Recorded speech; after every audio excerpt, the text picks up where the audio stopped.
안녕하세요. 이명기 목사입니다. 오늘은 창세기 40장 묵상입니다.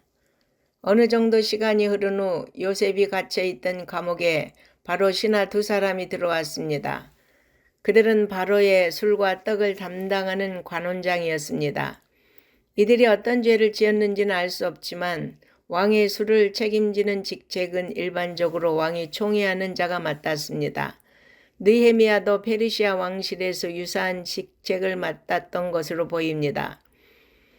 구워 만든 음식물은 고대 근동에서 아주 중요한 음식이었기 때문에 왕의 떡을 굽는 직책도 주요 관원들이 맡았습니다. 이렇게 중요한 관리들이 요셉과 함께 있게 된 것입니다. 친위 대장은 그들을 요셉에게 맡겨서 수종들게 했습니다. 친위 대장 보디발은 이미 요셉의 성실함을 익히 알고 있었던 터라 그에게 두 관원장을 섬기도록 명령했던 것입니다. 이 두 관원장들은 보디발이 함부로 할 수 없는 사람들이었음이 분명합니다. 이들이 감옥에 갇히긴 했지만 아직은 판결이 이루어지지 않아 복직될 가능성이 남아있는 미결수였기에 이렇게 중요한 죄수들을 요셉에게 맡긴 것을 볼 때 보디발은 그때도 요셉을 신뢰하고 있었으며 그에 대한 아내의 고발을 액면 그대로 받아들이지는 않았던 것 같습니다. 그래서 요셉은 그들을 최선을 다해 진심으로 섬겼습니다. 그는 언제나 하나님이 함께 하신다는 인식 속에서 살았기 때문에 한순간도 자신의 일을 소홀히 하는 법이 없었습니다. 어느 날 그들은 동시에 각기 다른 꿈을 꾸었고 요셉은 꿈에 대한 해석이 하나님께 있다고 말하고 그들의 꿈을 해석해 줍니다. 요셉의 이러한 지혜는 평소에 그가 하나님을 경외하고 온전히 의뢰했음을 보여줍니다.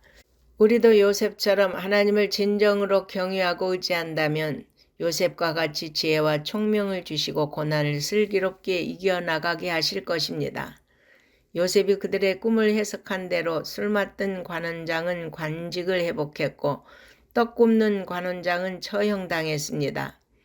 요셉은 술 맡던 관원장이 잘 될 것이라고 확신하고 자신의 억울함을 그에게 토로하며 나중에 자신을 감옥에서 꺼내달라고 부탁했기에 드디어 감옥에서 나갈 수 있을 것이라고 기대했을 것입니다. 그런데 복직이 된 술 맡던 관원장은 요셉이 그의 꿈을 해석해 주면서 했던 부탁을 까맣게 잊고 맙니다. 요셉은 이제 감옥에서 벗어날 소망이 없어 보입니다. 그러나 하나님은 그를 기억하시고 있지 않으십니다.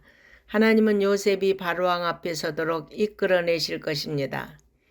우리 성도가 세상 속에서 잊히고 기억되지 않는 하찮은 존재로 살아갈 수 있습니다. 그러나 하나님은 당신의 자녀를 절대로 잊지 않으십니다. 우리의 상황과 처지를 살피고 인도하시는 은혜로우신 하나님입니다. 본장은 요셉과 관련하여 일어난 사건들은 결코 우연히 발생한 것이 아니라 야곱의 가족을 기근으로부터 구원하시고 그들로 하여금 큰 민족을 이루게 하시려는 방편으로 요셉을 애굽의 총리로 삼기 위한 하나님의 철저한 계획에 따른 것임을 우리는 다음 장에서 알 수 있습니다. 따라서 요셉의 고난은 그를 정금같이 만드시기 위한 하나님의 크신 섭리와 은혜인 것입니다. 결국 이는 하나님의 백성뿐만 아니라 세상의 모든 나라와 역사까지도 하나님의 섭리 아래 있음을 증거해 줍니다.